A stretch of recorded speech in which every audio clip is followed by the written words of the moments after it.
दोस्तों, यूपी के विधानसभा चुनाव में अभी टाइम है, लेकिन समाजवादी पार्टी ने चुनावी शंखनाद अभी से बजा दिया है।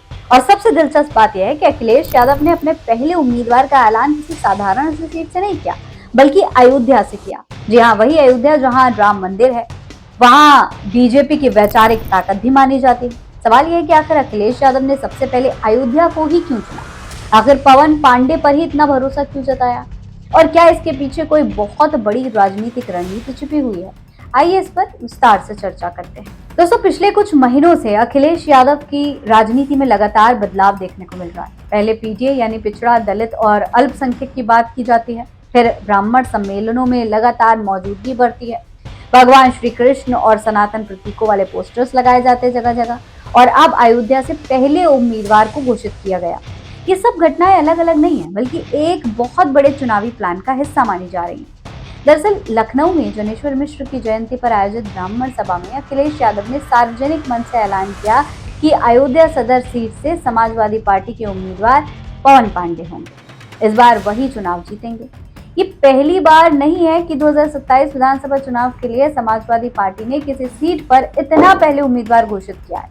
आमतौर पर पार्टियां चुनाव से कुछ महीने पहले टिकट तय करती हैं, लेकिन यहाँ लगभग साल भर पहले ही उम्मीदवारों का नाम सामने आ चुका है। इससे साफ है कि अखिलेश यादव अयोध्या को लेकर कोई जोखिम नहीं लेना चाहते। अब सवाल यहाँ पर ये उठता है दोस्तों कि आखिर पवन पांडे हैं कौन जिन पर अखिलेश इतना भरोसा जता रहे हैं? देखिए, पवन पांडे का असली नाम तेज नारायण पांडे है। उन्होंने अपनी राजनीतिक यात्रा लखनऊ विश्वविद्यालय से शुरू की, जहां 2004 में छात्र संघ के उपाध्यक्ष चुने गए। इसके बाद वो समाजवादी पार्टी में तेजी से आगे बढ़े और अखिलेश यादव की कोर टीम 11 का हिस्सा बने। 2012 के विधानसभा चुनाव में उन्होंने अयोध्या सीट से बीजेपी के मजबूत उम्मीदवार को हराकर जीत दर्ज की। यही नहीं, अखिलेश यादव सरकार में वो वन राज्य मंत्री भी रहे। हालांकि 2017 और 22 के चुनाव में उन्हें हार का सामना करना पड़ा, लेकिन इसके बावजूद अखिलेश यादव का उन पर भरोसा कम नहीं हुआ। आज भी उन्हें अखिलेश का सबसे भरोसेमंद चेहरा माना जाता है और वो पार्टी के प्रमुख प्रवक्ताओं में भी शामिल है। हाल में पवन पांडे तब सुर्खियों में आए जब उन्होंने राम मंदिर के चढ़ावे में कथित गड़बड़ी का मुद्दा जोर शोर से उठाया। उनका दावा था कि इस मामले की जानकारी सबसे पहले अखिलेश यादव को मिली थी और उन्हीं के कहने पर उन्होंने जमीनी स्तर पर इसकी जांच की। इस विवाद के बाद राज्य सरकार ने जांच के लिए एसआईटी का गठन भी किया। यानी पवन पांडे सिर्फ स्थानीय नेता नहीं है, बल्कि अयोध्या से जुड़े हर मुद्दे पर समाजवादी पार्टी का चेहरा बन चुके हैं।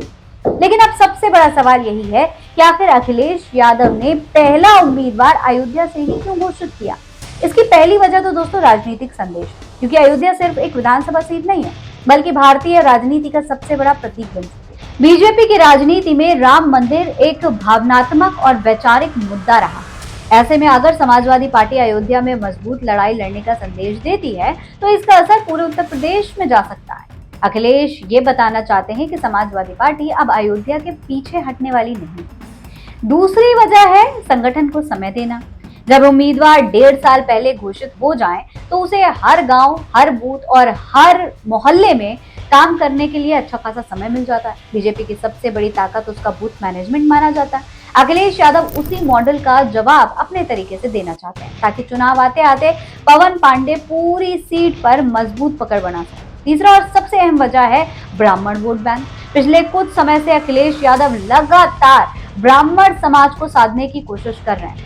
ब्राह्मण सम्मेलन, सनातन प्रतीकों का इस्तेमाल और अब अयोध्या से एक ब्राह्मण चेहरे को सबसे पहले उम्मीदवार बनाना, ये साफ संकेत देता है कि समाजवादी पार्टी सिर्फ पीडीए तक सीमित नहीं रहना चाहती। वो ऊंची जातियों, खासकर ब्राह्मण मतदाताओं को भी ये संदेश देना चाहती है कि पार्टी में उनके लिए सम्मान और जगह दोनों है। चौथी वजह है हिंदुत्व की नई राजनीति। लंबे समय तक बीजेपी समाजवादी पार्टी पर हिंदू विरोधी होने का आरोप लगाती रही है, लेकिन अब अखिलेश यादव की रणनीति बदलती दिखाई दे रही है। वो सीधे हिंदुत्व की राजनीति नहीं कर रहे हैं, लेकिन ये जरूर दिखाना चाहते हैं कि समाजवादी पार्टी राम, कृष्ण, अयोध्या और सनातन पर बीजेपी का एकाधिकार नहीं मानती। अयोध्या में पहला उम्मीदवार घोषित करना इसी रणनीति का हिस्सा माना जा रहा है। और पांचवी वजह है मनोवैज्ञानिक बढ़त। जी हाँ, चुनावी राजनीति में कई बार संदेश असली लड़ाई से भी ज्यादा अहम हो जाते हैं। जब आप सबसे पहले अयोध्या जैसी हाई प्रोफाइल सीट पर उम्मीदवार उतारते हैं, तो कार्यकर्ताओं का मनोबल बढ़ता है और विरोधी दल पर दबाव भी पड़ता है। इससे ये संदेश जाता है कि समाजवादी पार्टी इस सीट को लेकर चुनावी तैयारी के साथ मैदान में उतर चुकी है। अब सवाल ये है कि क्या इस रणनीति का फायदा अखिलेश यादव को मिलेगा।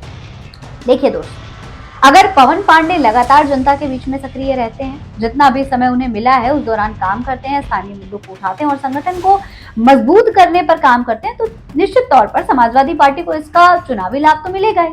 लेकिन दूसरी तरफ बीजेपी के लिए भी अयोध्या प्रतिष्ठित सीट ही है, इसीलिए वहां मुकाबला आसान नहीं होगा। बीजेपी पूरी ताकत से इस सीट को बचाने की कोशिश कर रही है। जो नुकसान लोकसभा चुनाव में हुआ उसको पाटने की कोशिश भी करेगी। यानी साफ है कि पवन पांडे 2027 के चुनाव का पहला बड़ा राजनीतिक संदेश जरूर है। अखिलेश यादव ये दिखाना चाहते हैं कि समाजवादी पार्टी अब सिर्फ विरोध की राजनीति नहीं करेगी, बल्कि बीजेपी के सबसे मजबूत गढ़ में जमकर सीधी चुनौती देगी। अयोध्या से पहला उम्मीदवार घोषित करके उन्होंने ये संदेश दे दिया है कि 2027 की लड़ाई सिर्फ विकास या जातीय समीकरणों की नहीं, बल्कि प्रतीकों और संदेशों की भी है।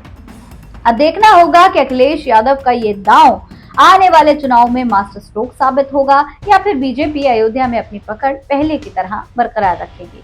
आपकी राय क्या है, कमेंट बॉक्स में लिखकर बताएं। ऐसे और तमाम एनालिसिस देखने के लिए चैनल को सब्सक्राइब करना ना भूलें। जय हिंद, जय भारत।